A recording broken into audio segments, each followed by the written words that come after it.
여러분 환영합니다. 본 장명사 자격취득 과정을 도전하신 여러분 진심으로 환영합니다. 자, 이름은 우리가 평생 가지고 사는 이름이죠. 출생과 함께 바로 이름을 짓고 호적에 신고해야만 대한민국 국민으로서 인정을 받습니다. 그래서 우리가 하는 역할은, 장명사가 하는 역할은 굉장히 중요하고도 품위 있고 세련된 전문가라는 것을 먼저 말씀드립니다. 자, 그러면 저와 함께 차근차근 알아볼까요? 장명사 취득 과정은 이제 말씀드렸듯이 우리가 사용하고 있는 사람 이름, 상호, 상품명 등의 의미를 이해하고 또 장명으로 위한 한글과 대표명 임명용 한자, 활용 규정 등을 학습하여 성명학 전문 지식을 습득하는 것입니다. 그리고 실제 이름을 짓는 방법을 체계적으로 학습하여서 누구나 장명 전문가가 되도록 하는 것이 본 교육의 목표라고 할 수 있습니다. 본 강사를 잠깐 소개하겠습니다. 저는 충강 김기승입니다. 현재 사단법인 한국장명가협회 이사장으로 있고요. 국제대교육종합대학원대학교 명리전공 교수로 재직하고 있습니다. 저는 책을 여러 권 썼는데요. 그 중에서 자원후행 성명학과, 그 다음에 성공하는 이름짓기 사전, 그 다음에 한국인 영어 이름짓기 사전, 이렇게 성명학을 이름을 짓는 방법에 대해서는 3권의 책을 냈습니다. 자, 성명학과 장명사란 무엇인가 한번 알아볼까요? 성명학은 언어와 맞물려 이름의 체계가 발전되어 오며 시대에 맞는 장명법들이 형성되거나 또는 개발되어 왔으며 그것을 일구어내는 학문을 바로 성명학이라고 하는 것입니다. 이름을 짓는 이론 및 방법을 성명학이라고 합니다. 그리고 이름 짓는 사람을 장명가 또는 장명사라고 합니다. 장명사나 장명가는 명사이고요. 사전상의 중요한 뜻은 사람, 상점, 회사 등의 이름을 지어주는 일을 직업으로 하는 사람을 바로 장명사, 장명가라고 합니다. 자, 여러분 장명사의 비전을 한번 보죠. 장명사가 얼마나 비전이 있을까요? 우리나라 신생아 출생 인구는 연간 약 50만 명입니다. 또 개명 인구는 약 15만 명이죠. 그래서 연간 장명 대상 인구는 65만 명이 됩니다. 그 장명 비용은 1인 20만 원 정도 해서 곱하기 65를 하면 그게 시장 규모가 되는 것이죠. 장명 비용이 보통 10만 원에서 30만 원 사이를 받습니다. 그래서 평균이라는 건 20만 원을 바로 말하는 것입니다. 자, 여러분 우리 장명사가 하루에 이름을 한 사람을 진다면 20만 원을 받겠죠. 그리고 토요일, 일요일 제외한 24일을 일을 할 경우에 바로 480만 원이 되는 것입니다. 꽤 괜찮은 전문가죠. 장명사는 정년이 없습니다. 그리고 좋은 이름을 지어달라는 고객들의 요청에 의해서 존경받는 전문직이 될 수 있습니다. 자, 어떤 사람을 저희가 환영합니까? 저희는 이런 사람을 환영합니다. 일단 먼저 요즘 베이비 부모 세대가 은퇴를 시작했는데요. 은퇴 후 무엇을 할까 매우 고민을 하겠죠. 그러나 여러분들이 장명 전문가가 되신다면 은퇴 후에 제2의 인생을 좀 멋지게 펼칠 수 있습니다. 여러분들이 살아온 경력이 다 자원이 되는 거고요. 또 살아오는 동안 많은 아는 분들이 다 또 홍보요원이 될 수도 있고요. 또 뭐 물건을 팔으라는 것도 아니기 때문에 여러분들이 굉장히 자신의 경력과 인맥으로부터 품위와 가치를 지키는 굉장히 좋은 제2의 직업이 될 수 있습니다. 또한 직장인이 또 주부, 교육계, 종교계 또는 상담직, 명리업 등등 성명학 전문가로 활동하고 싶은 모든 분을 저희는 환영합니다. 꼭 장명소를 차리거나 그래야만 성명학 전문가가 되는 것은 아닙니다. 자기가 직장 생활을 하면서도 성명학의 전문가로, 연구가로 활동을 할 수가 있고요. 가정주부도 집에서 그 성명학을 연구를 해서 그 돈을 벌 수가 있습니다. 자, 어떻게 벌 수 있냐는 바로 말씀드릴게요. 자, 영업 형태를 한번 보시면 장명소라는 사무실을 창업해도 됩니다. 그리고 홈페이지를 개설을 해서 온라인으로 같이 영업을 해도 됩니다. 또 온라인으로만 인터넷을 만들어서 영업을 해도 되고요. 또 재택근무를 합니다. 집에서 자기가 장명을 한다는 걸 그 주변에 소문을 내거나 또는 인터넷 온라인으로 영업을 해서 할 수 있습니다. 그러니까 이러한 여러 가지 형태를 자기가 자기 환경에 맞게 적절하게 활용을 해서 장명가로 활동을 할 수가 있습니다. 자, 어떻게 홍보를 하느냐? 일단 명함이나 카탈로그를 제작을 해서 산후조리원이나 출산용품점, 그리고 자기가 아는 지인들에게 이렇게 나눠줘서 내가 이런 걸 한다 이렇게 알려주면 되고요. 또 장명 카페를 운영해도 됩니다. 포털 사이트에서 자기가 네이버나 다음에서 자기가 카페를 만들어 놓고 운영을 해도 되고요. 또 홈페이지 운영은 뭐 당연하고요. 또 구민일보나 이런 잡지 이런 데 기고를 하거나 또는 그 산후조리원 같은 데 가서 특강을 해줘도 됩니다. 문화센터나 주민센터 등에서 또 성명학 특강을 좀 해주고요. 좋은 이름, 그 다음에 어떤 이름이 좋은 이름인가, 또 이런 이름들을 재밌는 자기가 자료를 모아서 솔솔 이야기하듯이 설명을 해주면 많은 고객들이 확보가 될 것입니다. 자, 어떻게 자격을 취득하나 절차에 대해서 말씀드리겠습니다. 여러분들이 수강 신청을 하시면 바로 동시에 동영상 강의가 열립니다. 2개월 과정이고요. 충분히 2개월이면 반복해서 수강을 할 수가 있습니다. 뭐 여러분들이 그냥 계속 듣는다면은 하루 이틀이면 본 강의를 다 들을 수도 있습니다. 그렇지만 이제 틈틈이 들으면 2달 동안 들으면은 여러분들이 다 충분히 익숙하게 듣고요. 또 그렇게 하고 난 다음에 성명학회에서 시험 공고를 냅니다. 시험 일자를. 그러면 그 시험 일자에 맞춰서 오셔서 시험을 치르고 100점 만점에 60점을 받으면 합격을 하셔서 바로 당일날 자격증을 취득하게 됩니다. 굉장히 시험이 어렵냐고요? 자, 사지선다형입니다. 굉장히 어렵지 않습니다. 이 강의 내용만 이해만 하신다면 누구나 다 합격을 할 수 있습니다. 그리고 이제 또 필요에 따라서는 온라인으로 시험을 볼 수도 있습니다.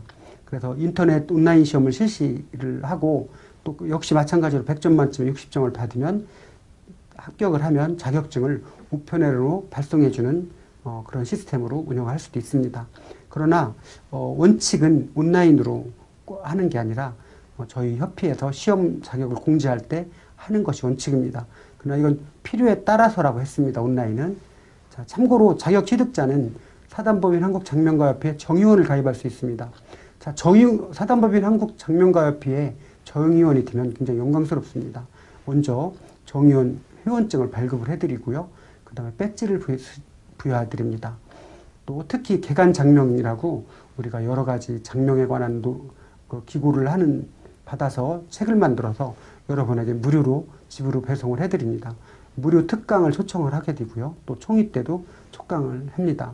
여러분들 모두 수강을 잘해서 모두 장명 자격증을 따신 다음에 정의원을 가입하시기 바랍니다. 물론 의무사항은 아닙니다. 자, 여러분 화면에 보이는 자격증이 바로 여러분이 취득할 자격증입니다. 하나는 페이퍼 자격증이고요.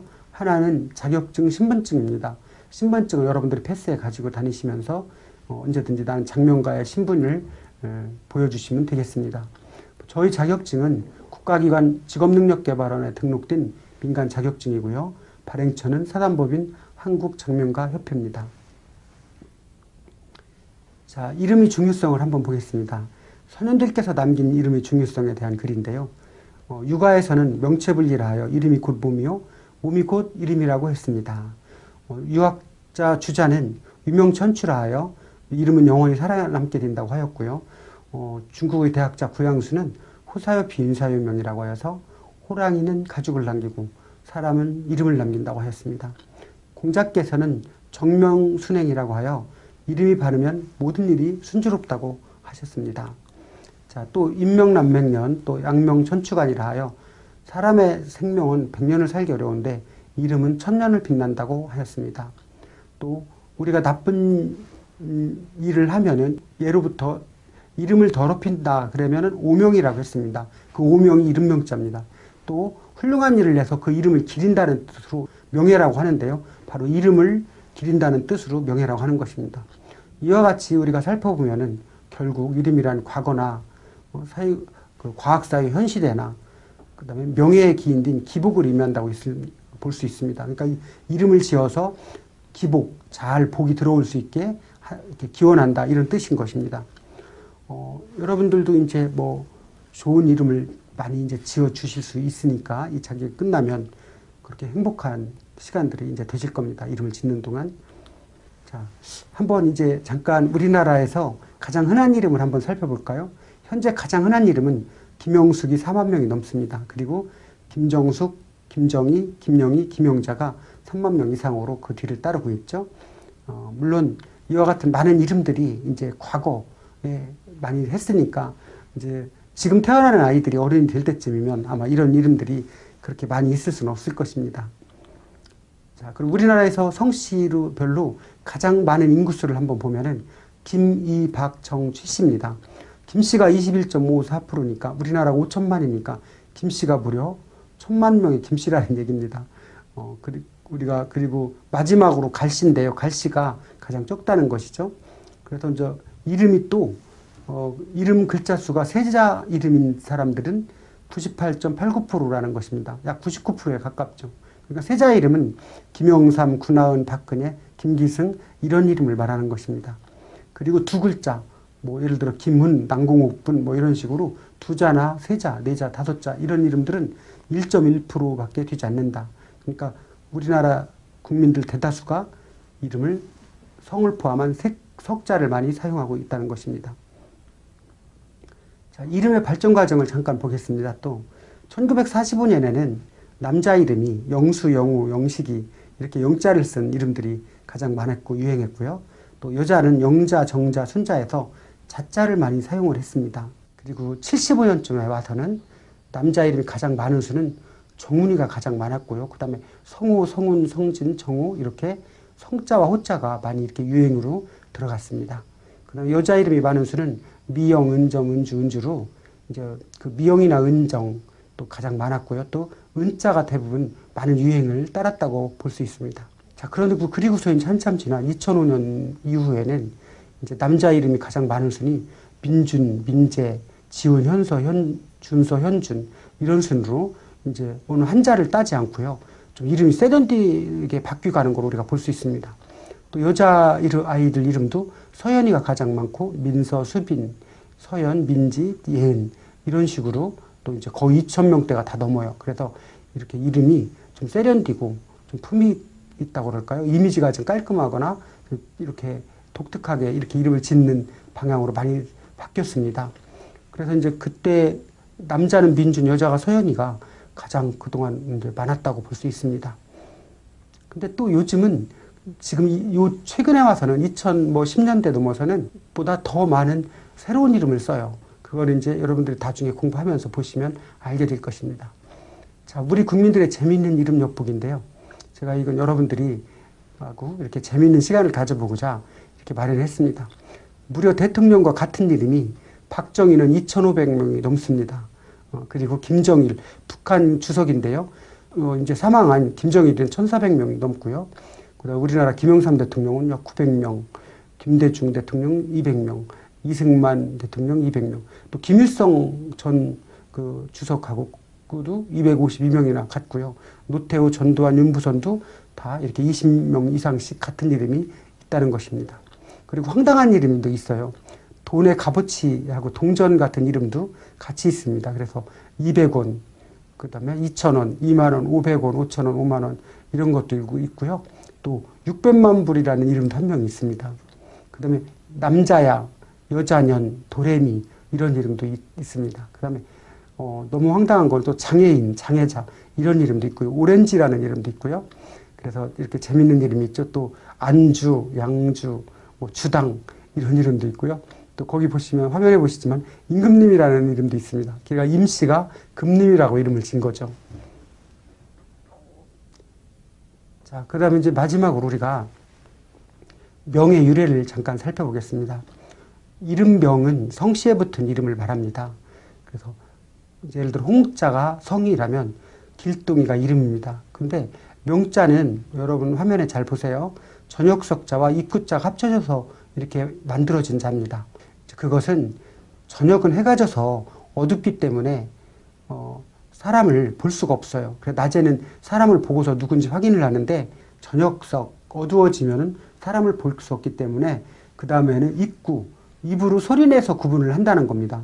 그러니까 아무개야 아무개야 이렇게 불러서 소리도 내고 그쪽에서 대답을 할 때 내 엄마 내 아빠 이렇게 부르면 아, 저 목소리는 누구다 이렇게 구분을 할 수 있는 거예요.